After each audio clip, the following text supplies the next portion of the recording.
Okay, guys, hope everyone's having a good Wednesday. Let's take a look at Nicki's run. Let's take a look at Nicki's bracket run. Here's Nicki versus Lod. I always say Lod wrong. Nicki versus Lod, game 3. Nicki's going to get eliminated here. Nicki switches to his Fox. So I always respect when people have more than one character in their back pocket. Even SDJ. Let's freeze it for a second. I believe, ironically, Nicki played SDJ high side. Where was it? I believe SDJ switched to, no, that's H-Box. I believe SDJ switched, here's Nicki's little low side run. So Nicki's gonna eliminate Moki in a 3-1. Nicki's gonna beat Aura. Wow, that's a close one there. He has to use the Fox and the Ices. To beat Aura. Again, he's gonna pull out the Fox late. Here's Nicki against Axe. And so Nicki goes on a pretty good losers run. He beats Axe too. We've already seen this set. That's when Axe pulls out the Young Link. Nicki's going to beat Zamu. And Zamu was playing great. So Nicki does go on a losers run. Title of today's video is Nicki's Collision Run 2025. But then loses against Lod. Of course, this is the fight we're talking about right now. Switches to the Fox. I'm pretty sure though someone, here it is right here. Nicki versus SDJ. SDJ has a Falco. I had no idea, but I always respect when people have something in their back pocket. And this Fox did help out Nicki. It's a little too late here. Against Lod. Again, obviously, Icy's worst matchup in the game is Peach. That down smash could really separate those Icy's good. It's a tough matchup. Even the grabs don't work as good with Icy. So it's good that Nicki has a Fox in his back pocket. It's good that Aklo has a Link in his back pocket to use against Marth, but for some reason Aklo doesn't do it in Collision against Zane and loses 0-3, which was just brutal. Of course, Aklo beat Zane 3 times last year with Link, so I just don't understand that. It's good that Axe, we could freeze it for a second, if we go back to that set, it's good that Axe has a Young Link. Generally speaking, as long as you're not investing all your time, it's very good to have pocket picks in the secondary for your worst matchup.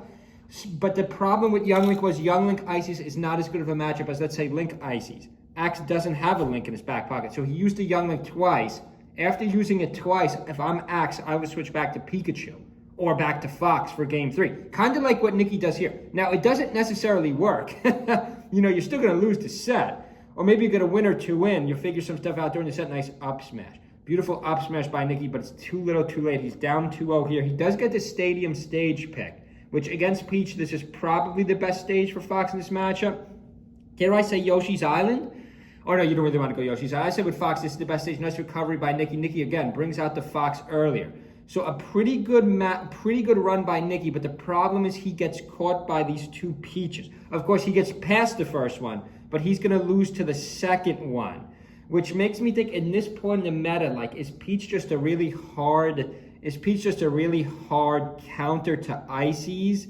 Therefore, you can't, so bad you can't even pull. Like Nicki, this is the best Ices in the world, can't win it. Nice back air by Lod. Or was that a forward air, rather? Stage transformation at Stadium. Here's that windmill we all love. I hate this on Frozen Stadium. I don't know how this stage has not been banned yet. Nice up kill by Nicki's Fox. Nicki's Fox is no scrub.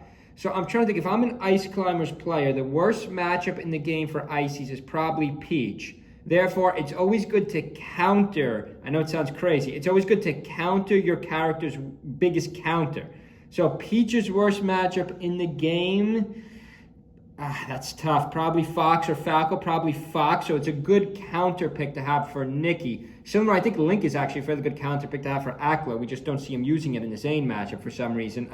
This is pretty close though. Nicki with a % lead though. Is Nicki going to win this game? How does Nicki lose this game? The counter pick is going to work here. He's got Lloyd at 111% at Stadium. Now you could argue he's got the adventure stage. Oh, here's a forward air by Lod, forward air.